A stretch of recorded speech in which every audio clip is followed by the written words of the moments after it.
છે હું છું હાર્દિક મોદી 10 સુધીના સમાચારોની શરૂઆત એક બ્રેકિંગ ન્યૂઝથી કે અત્યાર સુધીમાં રખડતા શ્વાનનો આતંક હતો પરંતુ હવે પાલતુ શ્વાનનો આતંક જોવા મળ્યો। રાજકોટના કોઠારિયા વિસ્તારની આ ઘટના ફ્લેટની મહિલા પર પાલતુ શ્વાને હુમલો કર્યો। શ્વાનના હુમલા બાદ માલિકની પણ દાદાગીરી જોવા મળી। શ્વાનની માલિકે ભોગ બનનાર મહિલાને લાફો માર્યો।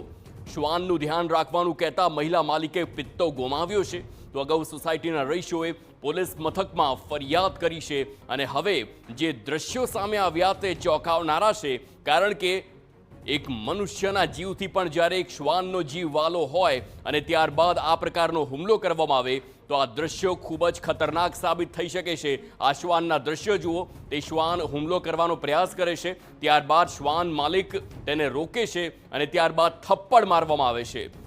સંવાદદાતા મોહિત ભટ્ટ ફોનલાઈન પર। મોહિત, આ જે દ્રશ્યો છે તે ડરાવનારા છે કારણ કે અનેક લોકો એવા હોય છે કે જે સોસાયટીમાં રહે છે અને આ પ્રકારે શ્વાન પાળતું ઘરમાં રાખતા હોય છે, પરંતુ જ્યારે લાફો મારવામાં આવે તેનાથી એક વાત સ્પષ્ટ થાય છે કે આ પ્રકારનો જે આખી ઘટના બની તે ખોટી જ કહી શકાય। હાલ શું કાર્યવાહી થઈ રહી છે?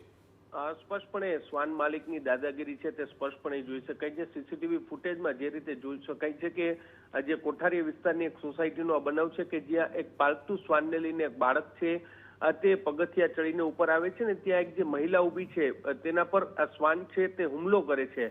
ત્યારબાદ જે શ્વાન માલિક છે તે લાજવાને બદલે ગાજી રહ્યા છે ને જે મહિલા છે તેને થપ્પડ છે તે મારી દીધી છે।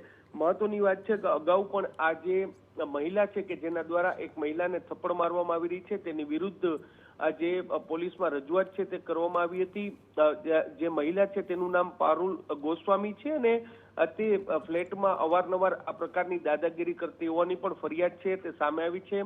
ભૂતકાળમાં જ્યારે તેમના દ્વારા આ પ્રકારની દાદાગીરી કરવામાં આવી હતી ત્યારે જે પોલીસ સમક્ષ તેમને આ પ્રકારનું કૃત્ય ફરી એકવાર નહીં કરે તે પ્રકારનું આશ્વાસન આપવામાં આવ્યું હતું ને તેના કારણે તેને છોડી મૂકવામાં આવી હતી, પરંતુ ફરી એકવાર આ જ પ્રકારના દ્રશ્યો છે તે સામે આવ્યા છે।